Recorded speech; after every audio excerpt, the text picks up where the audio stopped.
Hello friends, പുതിയ voter I D card registration ആരംഭിച്ചിരിക്കുകയാണ്. അപ്പോൾ നമുക്ക് അതുമായി ബന്ധപ്പെട്ട വീഡിയോയിലേക്ക് കടക്കാം.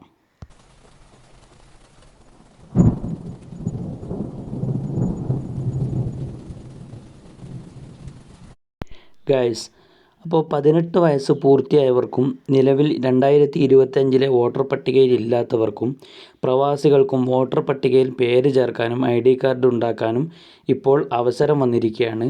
എല്ലാവരും പെട്ടെന്ന് തന്നെ ഇത് ഐ ഡി കാർഡ് ഇല്ലാത്തവർ രജിസ്ട്രേഷൻ ചെയ്യുക, അവരുടെ വോട്ട് ഉറപ്പാക്കുക. മറ്റൊരു ഇമ്പോർട്ടൻ്റ് കാര്യം എന്തെന്ന് വെച്ചാൽ, പുതിയ അപേക്ഷയിൽ SIR ഡിക്ലറേഷൻ രേഖപ്പെടുത്തേണ്ടതിനാൽ താഴെ പറയുന്ന രേഖകൾ നിർബന്ധമായും വീഡിയോയിൽ പറയാൻ പോകുന്ന രേഖകൾ നിർബന്ധമായും നിങ്ങൾ കരുതണം. അക്ഷയയിൽ പോകുമ്പോൾ അതും കൂടെ കരുതാൻ മറക്കരുത്. അപ്പോൾ അപേക്ഷ കൊടുക്കാൻ വേണ്ടി ആവശ്യമായ രേഖകളാണ് ഇനി പറയാൻ പോകുന്നത്. ഒന്നാമതായി വേണ്ടത് പാസ്പോർട്ട് സൈസ് ഫോട്ടോയാണ്. പിന്നെ തിരിച്ചറിയൽ കാർഡ്, അത് ആധാർ കാർഡാവാം, പാസ്പോർട്ട് മുതലായവ ഏതുമാകാം. അതുപോലെ മൂന്നാമത്തത് വയസ്സ് തെളിയിക്കുന്ന രേഖയാണ്. SLC ബുക്കോ ജനന സർട്ടിഫിക്കറ്റ്, പാസ്പോർട്ട്, പാൻ കാർഡ് തുടങ്ങിയ ഏതുമാകാം.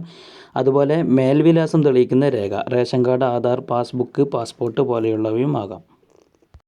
ഇത്രയും രേഖകൾ നിങ്ങൾ നിർബന്ധമായും കരുതിയിരിക്കേണ്ടതാണ്, മറന്നുപോകാനേ പാടില്ല.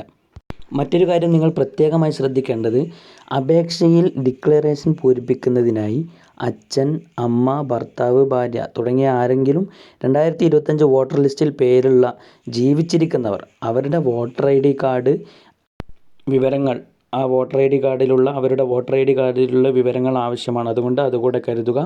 അക്ഷയയിൽ പോയാൽ ഈ അപേക്ഷ നമുക്ക് നൽകാൻ കഴിയുന്നതാണ്. എത്രയും പെട്ടെന്ന് ലിസ്റ്റിലില്ലാത്തവർ എല്ലാവരും പോയി അപ്ലൈ ചെയ്യുക, അപേക്ഷകൾ കൊടുത്ത് രജിസ്ട്രേഷൻ ഫിൽ ചെയ്യുക. നമ്മുടെ വോട്ട് ഉറപ്പുവരുത്തുക.